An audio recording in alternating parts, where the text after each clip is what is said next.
Bismillahirrahmanirrahim. Assalamualaikum warahmatullahi wabarakatuh. Alhamdulillahi rabbil alamin. Asyhadu an la ilaha illallah wa asyhadu anna Muhammadan abduhu wa rasuluhu. Allahumma salli wa sallim wa barik wa zid ala habibina al-mustafa nabiyyina Muhammadin wa ala alihi wa sahbihi wa man walahu, amma ba'du. Alhamdulillah, kita bersyukur kehadirat Allah SWT atas segala anugerahnya. Salawat dan salam kepada Nabiullah Sayyidina Muhammadin sallallahu alaihi wasallam.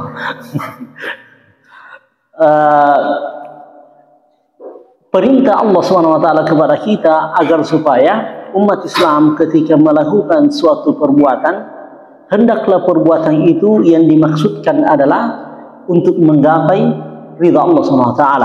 Allah SWT mengatakan tidak ada yang diperintahkan bagi umat Islam kecuali untuk itu. Wa ma umiru illa liya'budullaha mukhlishina lahuddin. Dan mereka itu tidak diperintahkan kecuali untuk mengabdi kepada Allah, menyembah Allah. Bentuk penyembahan jelas banyak. Menyembah dengan salatkah, menyembah dengan zakat, menyembah dengan berkomunikasi dengan baik dengan sesama manusia, berhubungan sosialis yang baik kepada sesama manusia, itu juga bentuk ibadah. Tujuannya kita lakukan adalah mukhlishina lahuddin, ikhlas hanya kepada Allah Subhanahu wa taala. Makanya hijrah Nabiullah Muhammad SAW sangat terkenal ya, hadis Bukhari dan Muslim dan selainnya dari hadis Umar radhiyallahu anhu. Nabi mengatakan suatu hadis yang sungguh sangat luar biasa. Nabi Muhammad SAW mengatakan innamal a'malu binniyat. Amalan itu adalah dengan niat. Artinya tidak ada amalan yang bisa dilakukan tanpa ada niat. Kita contohnya pergi salat, pergi menuju masjid, pasti ada niat tak? Untuk apa kita pergi salat? Di antara mereka contohnya kalau di pesantrennya ada di antara mereka memang terpaksa salat karena itu adalah aturan. Sehingga mereka pergi salat. Di antara juga umat Islam, alhamdulillah, dia itu pergi salat karena mau mendapat pahala ridha Allah SWT yang dilipat gandakan. Karena dia mengetahui bahwasanya as-salatul jamaah, salat jamaah itu afdalu min salatil fardhi, lebih baik dibandingkan salat sendiri. Dengan beberapa riwayat bisa bi-20 derajat, 27 derajat, ada yang mengatakan bi-25 derajat, dan ada yang mengatakan dengan 25 derajat. Itu yang diinginkan. Pergi keluar meninggalkan rumahnya menuju masjid, tujuannya adalah agar supaya satu langkahnya untuk mengangkat derajatnya dan satu langkahnya lagi untuk menghapus dosa-dosanya. Ini dia yang mendapat, ini yang dikatakan ikhlas. Namun yang datang contohnya ke masjid, datang ke masjid, pasti semua ada niatnya, semua kelakuan kita, baik datang ke masjid, ada di antara mereka niatnya memang, oh saya ke masjid supaya mau bertemu dengan teman. Andai kan tidak ada teman, saya tidak akan ke masjid. Cuma karena kebetulan ada janjian. Ini yang seperti ini yang bermasalah, karena dia tidak menginginkan apa yang dijanjikan oleh Allah SWT bagi orang yang melaksanakan salat berjamaah. Seperti itu.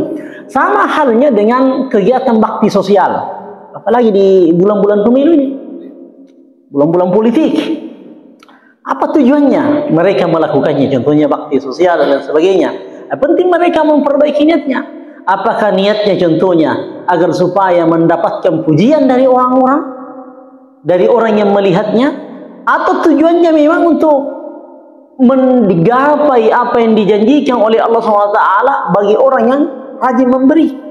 Pasti semua orang. Jadi makanya Nabi mengatakan innamal a'malu binniyat. Semua amalan itu tidak akan mungkin ada kecuali dengan pasti ada niatnya. Makan saja sebentar contohnya pasti ada niat tak? Ada yang memang sekedar untuk rasa apa ya? Untuk merasakan sedikit saja. Kangen dengan rasa gorengan contohnya. Ada juga mau sebentar mau makan memang mau kenyang karena aku lapar, apalagi dingin. Ada, semua amalan pasti ada niat. Orang pergi mandi pun juga pasti ada niatnya. Ada mungkin untuk menyegarkan diri. Oke, itu niatnya. Ada orang mandi contohnya memang tujuannya dia untuk mandi untuk membersihkan diri, bukan cuma karena memang keringatan ini habis apa ya, berkeringat dan melaksanakan aktivitas yang membuat badan kurang nyaman, akhirnya mandi. Jadi seluruh amalan yang kita lakukan, seluruh perbuatan yang kita lakukan pasti ada niatnya. Itu maksudnya innamal a'malu binniyat. Sesungguhnya amalan itu dengan niat. Artinya amalan itu ada hanya dengan niat. Pasti. Kemudian dari yang kita lakukan, amalan yang kita lakukan, aktivitas yang kita lakukan, apa yang kita dapatkan tergantung dengan apa yang kita niatkan. Makanya dalam sambungan hadis ini Nabi mengatakan, wa inna malikulli imri'in manawa, dan hanyalah bagi semua orang dari apa yang dia lakukan adalah, yang dia dapat adalah apa yang dia niatkan. Seperti tadi, orang yang niatnya contohnya datang ke masjid hanya supaya, kalau santri, supaya mendapatkan hadir dari pembinanya, daftar hadir salatnya, itu saja yang dia dapatkan kalau itu niatnya. Ada juga yang niatnya memang mau menggapai ridha Allah Ta'ala. Nah ini dia, luar biasa, menggapai pahala yang dijanjikan oleh Allah Subhanahu Wa Ta'ala. Seperti itu. Sama halnya contohnya orang menikah. Orang menikah beragam niatnya. Pernah saya bertanya kepada teman ya, orang Arab, apa tujuanmu kau menikah? Ya, saya menikah, mau kurasakan apa yang belum dirasakan oleh orang yang bujang. Itu tujuannya menikah. Ada satu, subhanallah, padahal ini adalah penjual bumbu-bumbu, atar kalau orang Arab. Mereka itu ada yang di situ kalau beli parfum, beli bumbu-bumbu dapur, itu namanya atar. Ada temannya penghafal Quran, padahal dia pekerjaannya seperti itu, penjual di toko. Saya tanya, untuk apa kau menikah? Dia mengatakan, saya menikah karena saya menginginkan Allah SWT mengeluarkan dari sulbiku seorang yang seperti Salahuddin Al-Ayyubi. Ya, itu beda. Orang menikah saja ada niatnya, mau bersenang-senang, ada yang begini. Nah, makanya Nabi mengatakan, wa inna malikulli imri'in manawa, yang didapatkan oleh semua orang dari apa yang dilakukannya adalah sesuai dengan apa yang dia niatkan. Makanya Nabi lanjutan hadis ini mengatakan, faman kanat hijratuhu ila dunya yusibuha au imra'atin yatazawwajuha fa hijratuhu ila ma hajara ilaiha. Barang siapa yang berhijrah, hijrah itu perintah Nabi agar supaya meninggalkan kota Mekah bagi orang muslim yang ada di kota Mekah atau di kota lain, agar supaya apabila mampu untuk meninggalkan tempatnya lalu berkumpul di Madinah. Nabi mengatakan ini perintah Nabi. Akan tetapi yang pergi meninggalkan tempat tinggalnya menuju Madinah, tidak semuanya niatnya sama. Nabi mengatakan, faman kanat hijratuhu, barang siapa yang hijrahnya demi dunia yang dia inginkan. Contohnya untuk peluang di Madinah lebih bagus untuk berusaha di sana, karena mereka masyarakat petani. Sedangkan kita yang masyarakat Mekah jago dalam berniaga. Kita bisa masuk.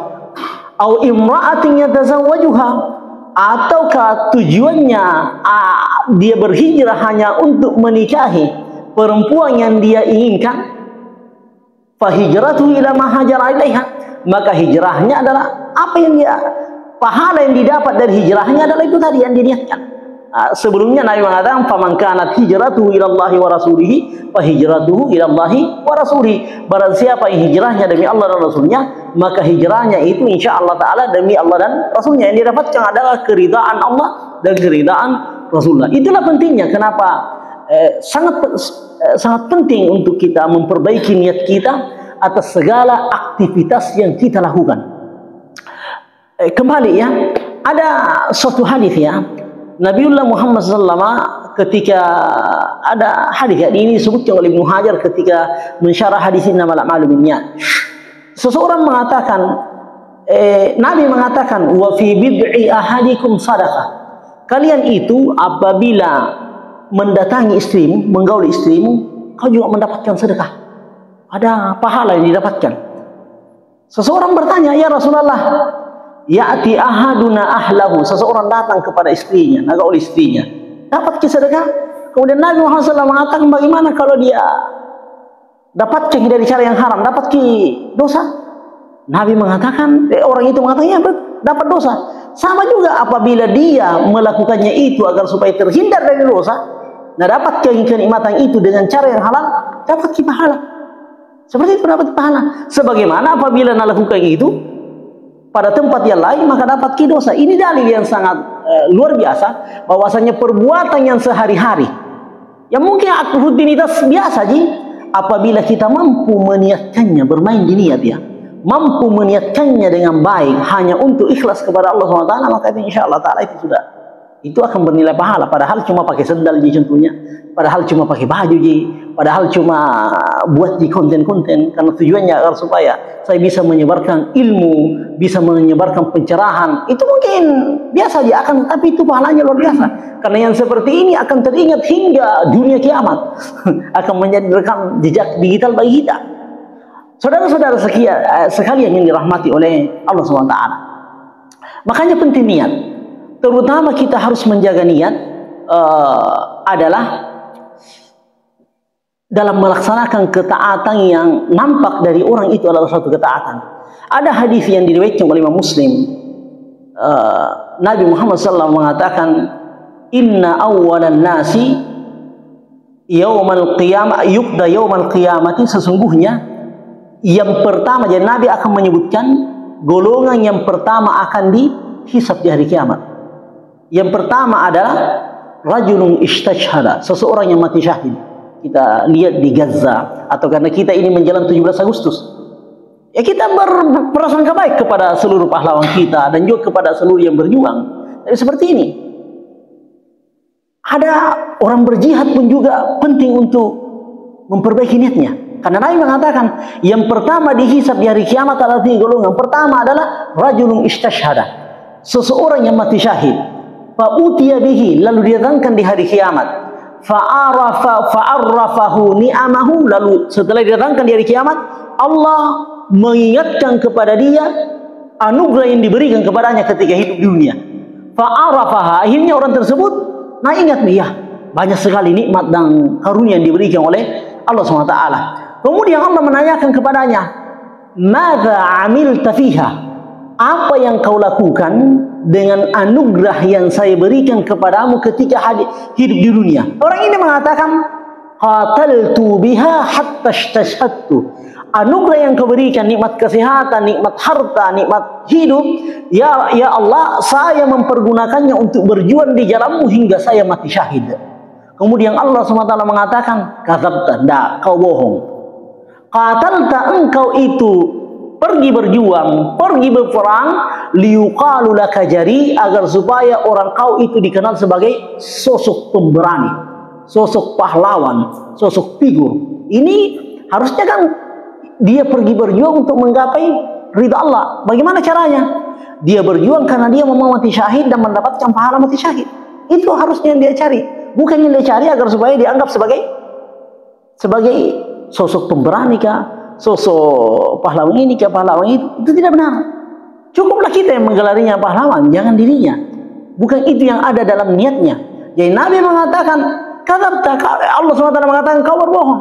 Kau itu pergi berjuang supaya orang-orang mengenalmu sebagai seorang pemberani, sosok pemberani.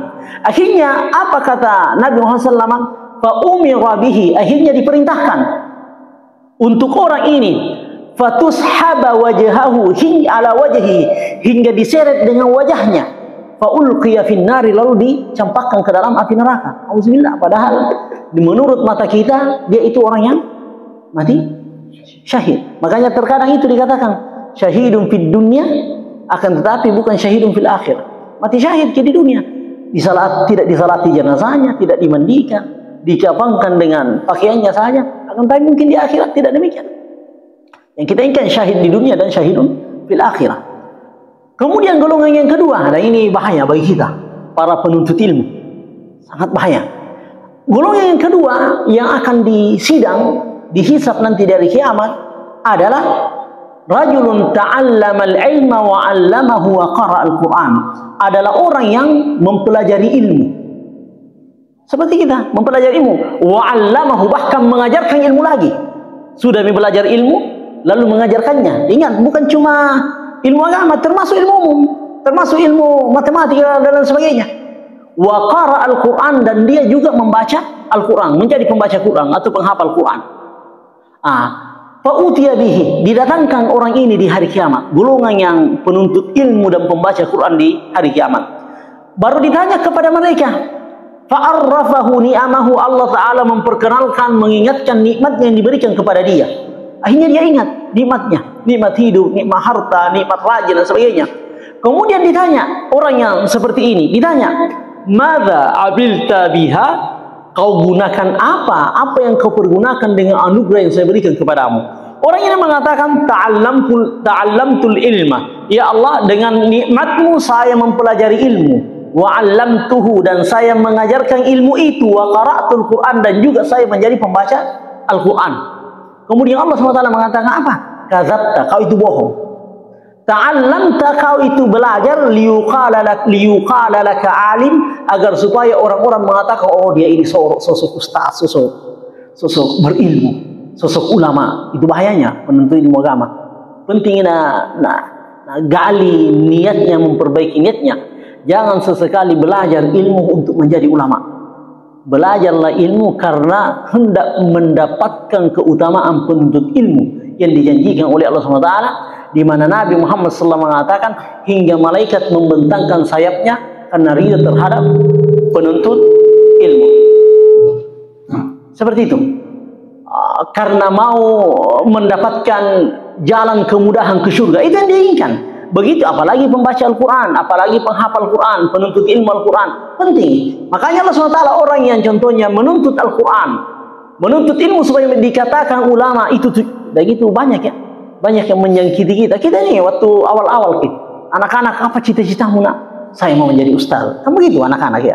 Akan tapi diharapkan agar supaya berjalan waktu, dia sudah bisa memperbaiki niatnya. Lalu Allah Ta'ala mengatakan, wa qara'tal Qur'ana liyuqala laka qari, dan kau membaca Al-Quran bukan untuk mencapai ridha aku, akan tapi kau itu membaca Al-Quran supaya orang-orang mengatakan, oh ini pembaca Quran, oh ini qari, ini hafiz, dan sebagainya. Dan ini godaan yang luar biasa.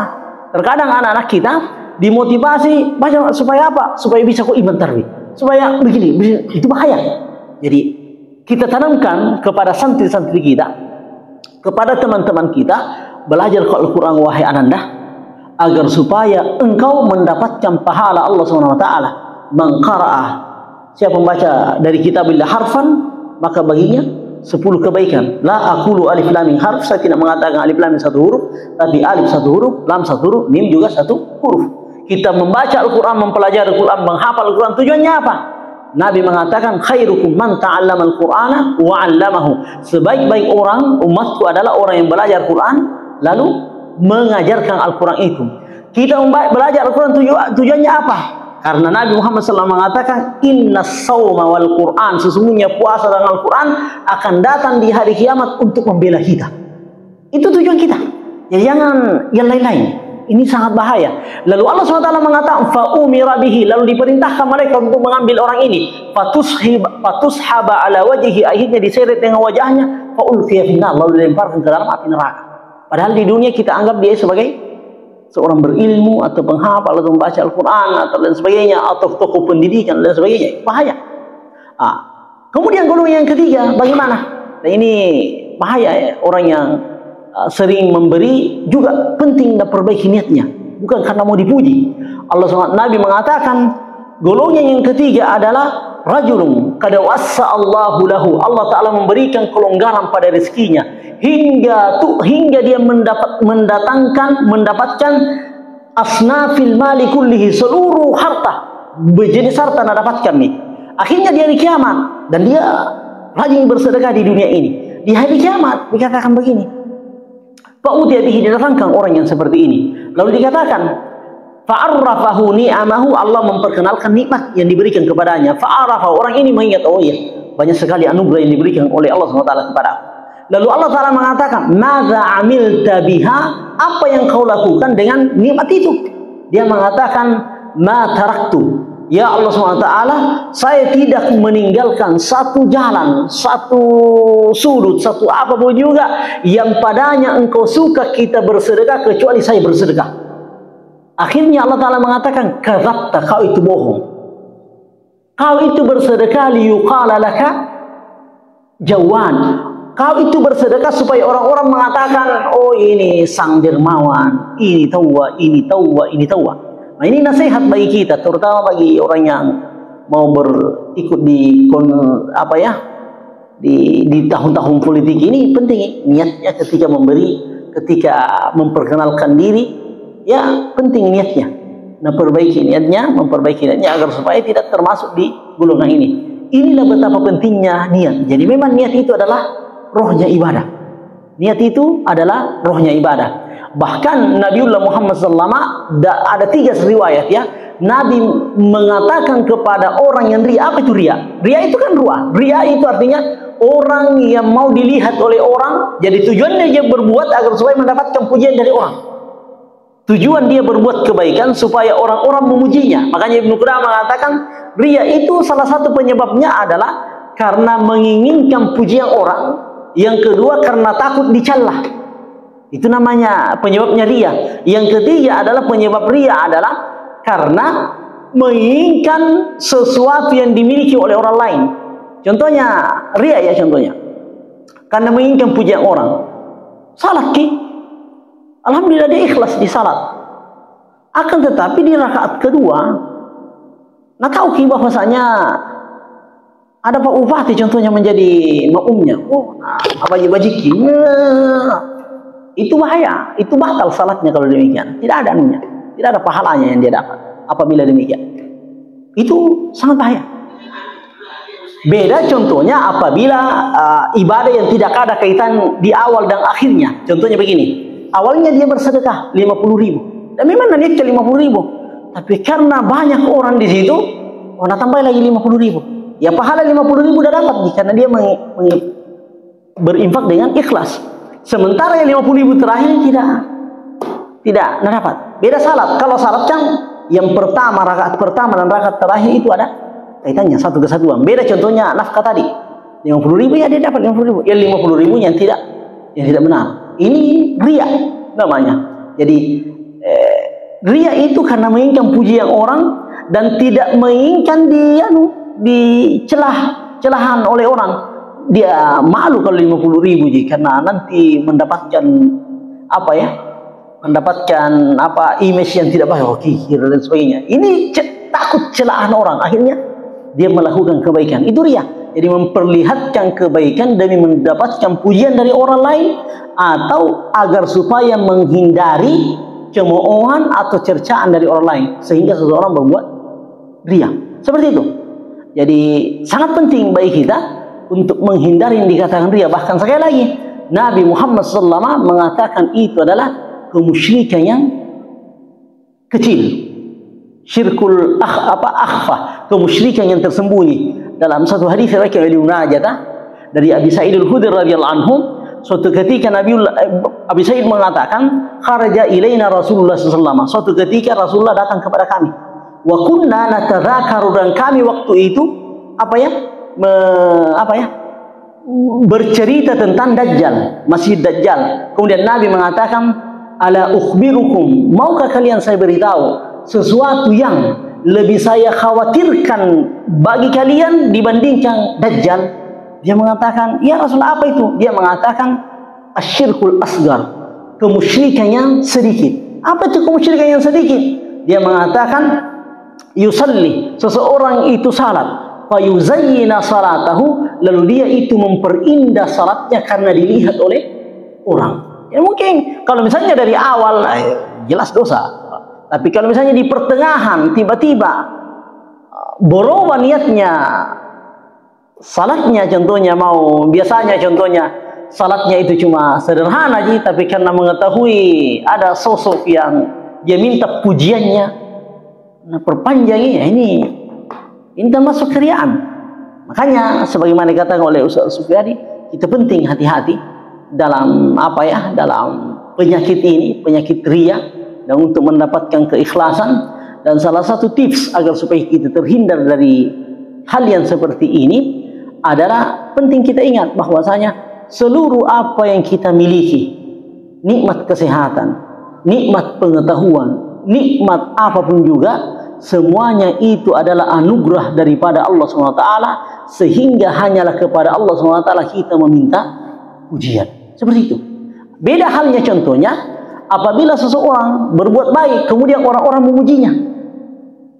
Nabi mengatakan yang seperti ini adalah, Nabi mengatakan kepadanya ajilul busyra lil mu'min, berita gembira yang lebih dulu didapatkan oleh orang yang beriman. Contohnya ada seseorang yang tidak minta pujian dan dia ikhlas baik niatnya, tapi orang-orang mengatakan masya Allah orang ini, seperti para ulama kita ya, guru dan sebagainya, pahlawan tanpa tanda jasa dan sebagainya. Itu semua insya Allah Taala yang seperti ini, pujian yang seperti ini, insya Allah Nabi mengatakan itu ajilul busyrah, adalah pujian yang lebih awal dapatkan di dunia ini. Yang itu bukan suatu hal yang bertentangan dengan keikhlasan. Poin yang terakhir, terkadang keikhlasan itu banyak orang menganggapnya apa ya? Contohnya orang berpuasa, kan puasa itu harusnya karena Allah SWT.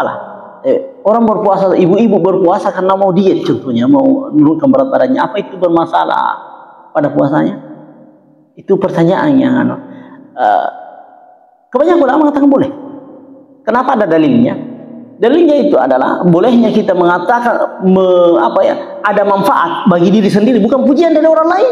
Jadi kita melakukan suatu kegiatan yang kita menginginkan ridha Allah Ta'ala dan ada manfaat baliknya. Dalilnya itu hadis yang sangat terkenal ya. Nabi mengatakan, ya ma'syarasy syabab, wahai para pemuda, man istata'a minkumul ba'a, barang siapa di antara kalian mampu untuk menikah, falyatazawwaj, maka hendaklah menikah.